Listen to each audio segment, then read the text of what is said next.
महाराष्ट्र इंतखाबात में वीर सावरकर की एंट्री हो गई है। इस मुद्दे पर अमित शाह ने मुखालफिन को करारा जवाब दिया है। वीर सावरकर को भारत रत्न दिए जाने के बीजेपी के वादों पर सवाल उठाने वालों को वजीर दाखिला अमित शाह ने करारा जवाब दिया है।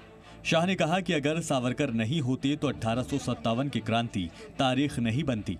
बनारस हिंदू यूनिवर्सिटी में स्कंद गुप्त पर मुनाकिद सेमिनार में अमित शाह ने कहा कि अब वामपंथी या ब्रिटिश तारीख दां पर इल्जाम लगाने की जरूरत नहीं है।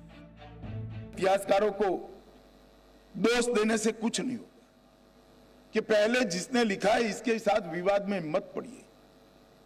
इन्होंने जो लिखा है वो लिखा है, हम सत्य को ढूंढकर सत्य को लिखने का काम करें।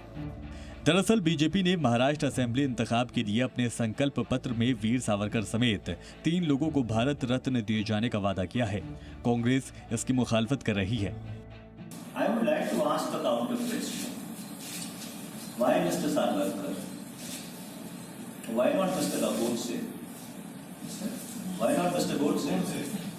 After all, Mr. Savarkar was only accused in the assassination of Mahatma Gandhi. हालांकि साबिक पीएम और कांग्रेस के सीनियर लीडर मनमोहन सिंह ने कहा कि कांग्रेस वीर सावरकर के खिलाफ नहीं है। Indira ji had issued a postal stamp in commemorating Savarkar ji. So we are not against Savarkar ji, but the question is, we are not in favor of the Hindutva ideology that Savarkar ji patronized and stood for. Bureau report, ji media. तो हम आपको बता दें कि सावरकर की entry हो गई है इस इलेक्शन में, और जब से बीजेपी हुकूमत ने ऐलान किया है कि वीर सावरकर को भारत रत्न दिया जाएगा, तब से इस पर सियासत तेज हो गई है।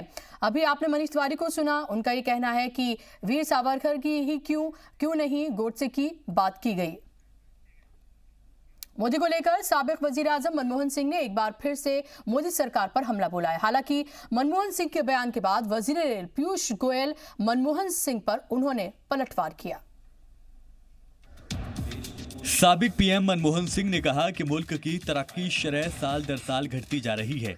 उन्होंने कहा कि मुल्क माशी सुस्ती के पहिए में फंस गया है। Don't think there is any hope of the economy reaching the target of 5 trillion by 2024. साबिक पीएम ने कहा कि मुल्क में उद्योगों की रफ्तार काफी धीमी हो चुकी है। उन्होंने कहा कि कभी महाराष्ट्र इन्वेस्टमेंट के लिहाज से नंबर 1 रियासत थी, लेकिन आज खुदकुशी में नंबर 1 हो गया है। वजीर रेल पीयूष गोयल ने मनमोहन सिंह पर पलटवार करते हुए कहा कि उन्हें अपनी सरकार की नाकामी को कबूल करना चाहिए।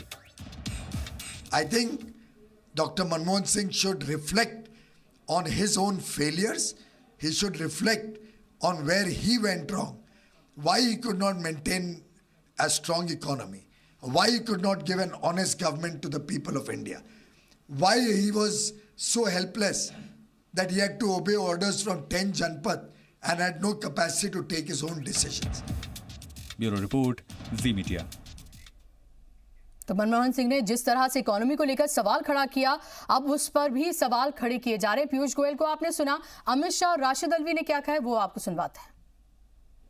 सावरकर न होते तो सन 57 की क्रांति भी इतिहास न बनती, उसको भी हम अंग्रेजों की दृष्टि से ही देखें। वीर सावरकर ने ही सन 57 की क्रांति को पहला स्वतंत्र संग्राम का नाम देने का